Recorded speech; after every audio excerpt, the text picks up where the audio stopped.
Boa noite a você que acompanha a Canção Nova no Brasil, em tantas partes do mundo. Nós estamos hoje ao vivo no Além da Notícia para refletirmos e repercutirmos o cenário eleitoral logo após as eleições municipais ocorridas ontem. A grande maioria dos municípios brasileiros, depois do dia de ontem, hoje está voltando à normalidade. As pessoas já estão voltando novamente a verem suas cidades naquele clima normal. Todavia, hoje ainda foi dia de muita comemoração por parte de alguns e também de um certo lamento por parte de outros. Mas agora cresce também por parte do eleitor a grande expectativa. Bem, é também aqui o objeto hoje do nosso programa refletirmos sobre este cenário pós-eleições municipais 2016, recordando bem que ainda temos alguns municípios no país que aguardam o segundo turno destas eleições municipais.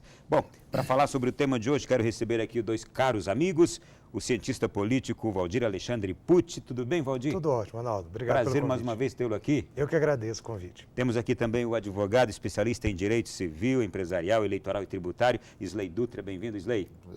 Muito boa noite, Ronaldo. Muito bom tê-los aqui para a gente refletir sobre tudo isso. Muito já se foi falado, senhores, sobre essas eleições que a gente acompanhou ontem atentamente em todo o país. E, inclusive, eu ressaltaria que acompanhamos com uma atenção particular, por ser um momento de transição na vida política do Brasil.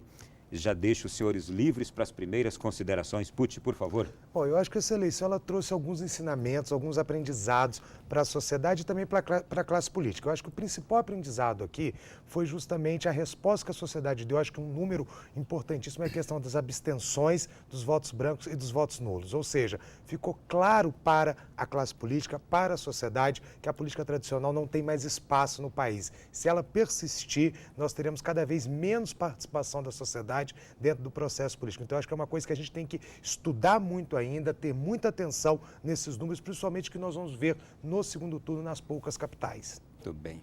Isley. Eu fiquei muito feliz com os acontecimentos dessa eleição, né? Houveram mudanças muito expressivas, mudanças para melhor, né? Que, enfim, de uma maneira geral, sinalizam que estamos no rumo certo para que o pleito eleitoral seja cada vez mais eficiente, efetivo, liso e que realmente reflita aquilo que é melhor para a sociedade. Enfim, as regras foram mudadas o ano passado, né? Visualizamos reflexos positivos nesse pleito, né? E eu acho que cada vez o caminho é a evolução, graças a Deus. Bom, uma eleição esta agora com novas regras e a gente percebeu também essa diferença. Eu escutei, inclusive, um jornalista apaixonado por aquele fervor eleitoral que as eleições municipais sempre nos trazem, ele dizer assim: senti saudade do clima eleitoral e não percebi isso nas ruas da minha cidade. Não veio o povo nas ruas vibrando, de uma certa forma até se degladiando eleitoralmente e respeitosamente. Falou, não vi as sujeiras, é algo positivo, mas não vi a sujeira comum. Ele falou, me deu uma certa nostalgia das eleições. Até que ponto essas mudanças, elas trazem para a gente também uma novidade boa?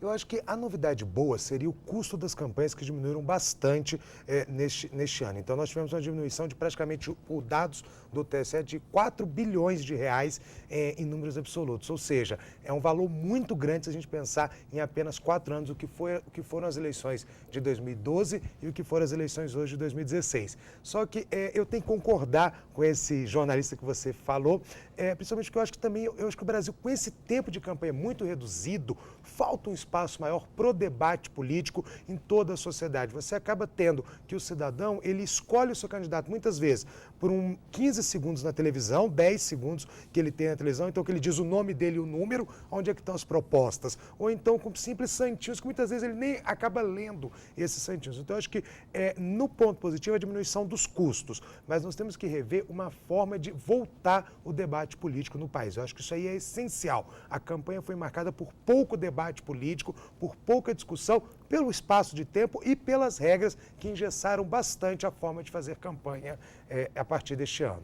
Uma eleição de tiro curto. De tiro curto. A gente percebeu, né? Isso. Exatamente. Não estávamos acostumados. Exatamente. E aproveitando o gancho que o nosso amigo trouxe em relação ao custo da campanha, a gente acredita que esse custo de campanha trouxe uma competitividade maior, né? Antigamente você via candidatos do partido A que gastavam quantias modestas numa campanha, não tinham dinheiro ali para fazer um santinho, um cartaz, enfim, aquilo que a propaganda da época permitia, e você tinha um candidato que, enfim, gastava milhões de reais em material gráfico, enfim, um marketing, um excelente marketing.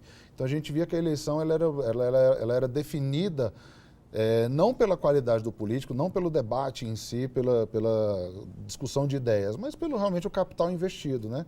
Então isso aí, na nossa visão, trouxe uma mudança positiva do ponto de vista da competitividade do pleito, né? Outro ponto positivo é que a gente não tem realmente essa sujeira. Me parece pouco crível que o cidadão vai escolher o candidato A porque ele tem mais cavaletes na rua ou porque tem mais santinhos dele espalhado pelo chão sujando a cidade.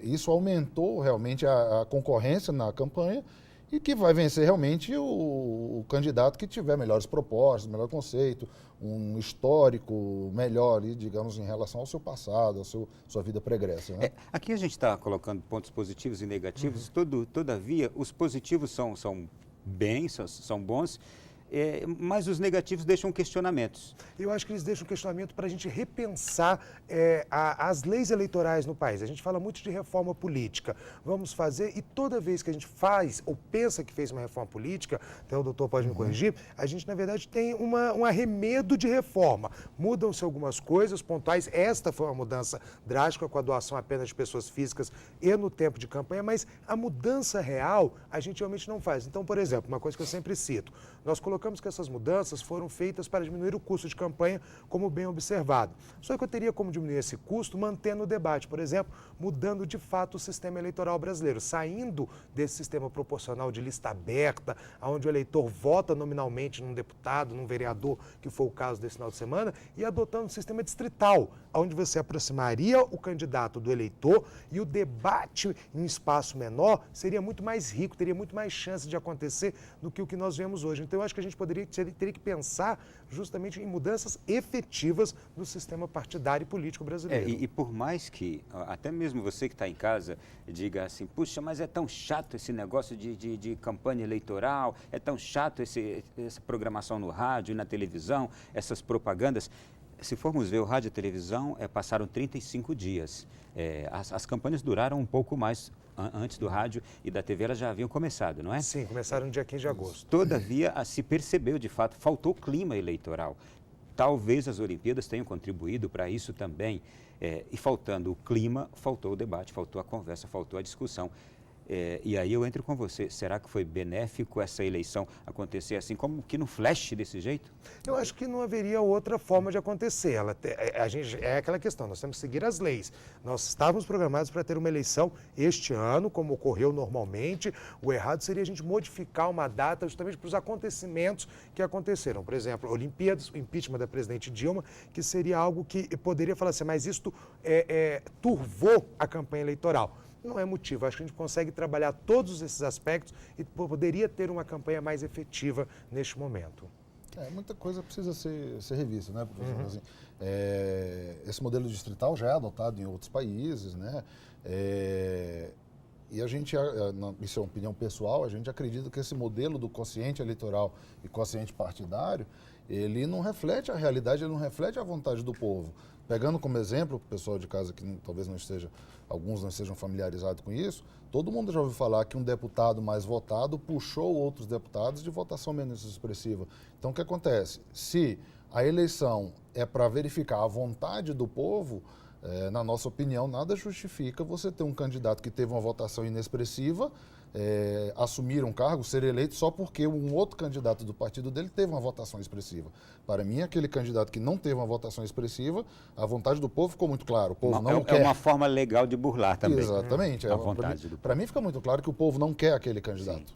Né? Então, muita coisa precisa ser revista. Isso, né, aos poucos, com a reforma que houve o ano passado, houve essa mudança em relação ao voto de legenda, né? Ele hoje deixou de ser vantajoso, tendo em vista que os candidatos têm que atingir 10% do quociente eleitoral, né? Então aquele voto de legenda passou a prejudicar os candidatos, né? Mas outras mudanças precisam ser implementadas e só o tempo nos permitirá ter maturidade para implementar essas mudanças, né? Todavia, a gente falando disso também, dessa mudança, sobretudo essa que a gente está aqui ainda rodeando em torno dela, da questão do pouco tempo de campanha que tivemos, mas os senhores concordam comigo que, apesar disso que nós estamos comentando, o povo brasileiro começou a falar mais de política, começou a tratar mais da questão política, começou a dar mais atenção? É só uma impressão minha ou os senhores têm essa impressão também? Eu acho que desde julho de 2013, quando começaram as megas manifestações, a gente pode falar que a política praticamente se tornou uma conversa de dia a dia do brasileiro, seja em redes sociais, seja no seu ambiente de trabalho, na sua casa. Pode não ser todos os dias com grande intensidade, mas o noticiário político ele se tornou algo corriqueiro para o cidadão brasileiro. Então, eu acredito sim que há um debate maior, há uma conversa maior. E naturalmente uma conscientização maior. Sim, a gente tem, quanto mais se conversa, mais se discute, mais consciente se fica em relação a esse tema. Acho que o grande fomentador dessa discussão, né, talvez tenham sido as redes sociais, que muitas vezes a pessoa ela não vai num site buscar informação, mas a rede social traz a ela a informação, que é a informação compartilhada por amigos em comum, ou, enfim, por páginas que ela tem uma afinidade. Então, mesmo aquele eleitor que não tem a preocupação de buscar informação, a informação chega até ele. O candidato A fez isso no passado, o candidato B fez aquilo no passado, está sendo investigado. Então, acho que o grande fomentador desse debate foi realmente as redes sociais, que é um acesso cotidiano e barato a determinados conteúdos, né? E isso pôde permitir realmente debates que, lamentavelmente, em alguns casos houveram intrigas, né? Enfim, mas de um modo geral a gente acredita que o fomentador disso foram as redes sociais. Bom, nós temos um outro assunto que eu vou pedir à nossa produção que nos traga, que é a palavra do presidente do Tribunal Superior Eleitoral, destacando a questão da violência que nós tivemos às vésperas dessas eleições, a questão do crime organizado presente hoje na política e de modo muito particular, não tem como não ver isso bem real no Rio de Janeiro. Então vamos ouvir o que disse o ministro Gilmar Mendes. Em geral, nós podemos dizer que não se cuida propriamente de delitos ligados ao pleito eleitoral, mas muito provavelmente há a presença, inclusive, do crime organizado no contexto geral. Tem como combater, por exemplo, essa presença do crime organizado hoje que está se infiltrando na política? Não é de hoje também não, agora a gente percebeu uma presença mais arraigada, não é? A violência, ela está retornando? A gente sabe que ela sempre existiu, mas a gente viu algo assustador agora, inclusive com assassinatos. Não foi só um, não foi só esse de Tumbiara, Goiás, mas outros. Como entender isso também, né? Como analisar? Eu acredito que o crime organizado e toda essa máfia, principalmente no Rio de Janeiro, ela sempre existiu, não é de hoje, não é de ontem, enfim, é coisa de anos que existe, né? E somente ficou evidenciado diante da exposição, da notoriedade do processo eleitoral, principalmente o espaço que teve na mídia diante de todo esse acontecimento político recente, né? Lamentavelmente verificamos animosidade entre simpatizantes e militantes, né? Costumamos dizer que as pessoas estão esquecendo a diferença entre adversário e inimigo. Aquela pessoa X, que muitas vezes é um ente familiar, sai na briga, sai nas vias de fato, até às vezes comete um crime, uma injúria, uma lesão corporal, até uma tentativa de homicídio, por mera divergência política. A gente acredita que isso é um absurdo. Precisa ficar muito bem claro que naquele momento político, aquela pessoa é estritamente um adversário. Não quer dizer que ela seja uma má pessoa ou que seja inimigo, né? Lamentavelmente, testemunhamos o caso de Tumbiara, como vários outros de violência aí deflagrada, né? E isso precisa ser veemente coibido de uma forma a não se repetir no próximo pleito.